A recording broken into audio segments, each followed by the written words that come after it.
Hello BPR family, welcome back again with a new video. तो gas आज की जो वीडियो होने वाली है बेसिकली नाइट्रोजन से रिलेटेड होने वाली है। आज हम अपनी बाइक के टायरों में नाइट्रोजन गैस डलवाने वाले हैं और जो नॉर्मल एयर होती है और नाइट्रोजन होती है तो उसमें आपको डिफरेंस बताने वाले हैं।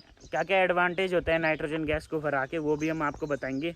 तो अभी जैसे गर्मियों का टाइम है तो आपको 2 व्हीलर या 4 व्हीलर के टायरों में नाइट्रोजन गैस भरानी चाहिए। तो iPhone 11 से अगर कोई व्लॉगिंग करना चाहता है तो कुछ इस टाइप की क्वालिटी है। 1080p और 60 fps में रिकॉर्ड कर रहे हैं, बाकी एक्सपोर्ट करने में तो थोड़ा बहुत क्वालिटी फट जाएगी। तो गैस जो नॉर्मल एयर होती है उसमें 78% नाइट्रोजन, 21% ऑक्सीजन और 1% अदर गैस होती है। और गैस जो नाइट्रोजन होती है वो पूरी ड्राई गैस होती है। गैस नाइट्रोजन को डलवाने का पहला फ़ायदा क्या है? Reduced pressure loss.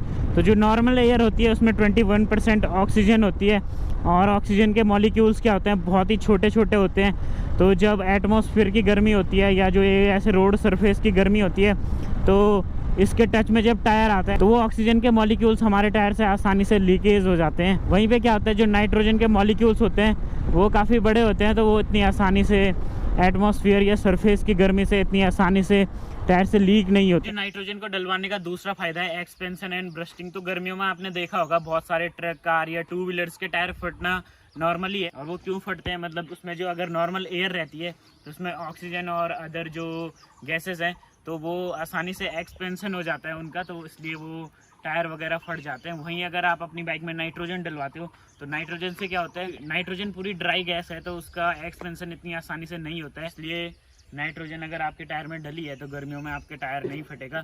वहीं अगर आपके टायर में ऑक्सीजन डली है तो एटमॉस्फेयर के टेम्परेचर से और जो सरफेस वगैरह का टेम्परेचर है तो वो गर्मी से आपका टायर आसानी से फट जाता है। अगर आप नॉर्मल एयर डलवा रहे हो गर्मियों में, कहीं कहीं पे हो सकता है आपको कहीं कहीं पे नाइट्रोजन नहीं मिले, तो वहाँ पे आप क्या करना, कंपनी रिकमेंड करती है आपको इतने PSI अपनी बाइक में एयर प्रेशर रखें, उससे 1 या 2 PSI कम आप अपनी बाइक में एयर प्रेशर करवाएं। तो गाइस नाइट्रोजन भरवाने से तीसरा एडवांटेज क्या होता है, जो आपके एलॉय या स्पोक होते हैं तो इसके अंदर क्या होता है, अगर आपने नॉर्मल एयर भरवाई है तो नॉर्मल एयर में थोड़ा बहुत मॉइस्चर प्रेजेंट होता है, जिससे कि क्या आपके स्पोक या एलॉय में अंदर से जंग लगना शुरू हो जाता है। और गैस अगर आपने अपने टायरों में नाइट्रोजन भराई है तो नाइट्रोजन ड्राई गैस होती है तो उसके अंदर मॉइस्चर थोड़ा भी प्रेजेंट नहीं होता है, इससे आपका जो स्पोक या एलॉय है वो अंदर से जंग लगने से बच जाता है। तो गैस नाइट्रोजन को डलवाने का चौथा एडवांटेज क्या है, फ्यूल इकोनॉमी। अगर आप नॉर्मल एयर डलवाते हो और उसमें ऑक्सीजन वगैरह के मॉलिक्यूल्स जो होते हैं वो आसानी से लीकेज हो जाते हैं तो उससे आपका एयर प्रेशर कम हो जाएगा, और अगर टायर का एयर प्रेशर कम हो जाएगा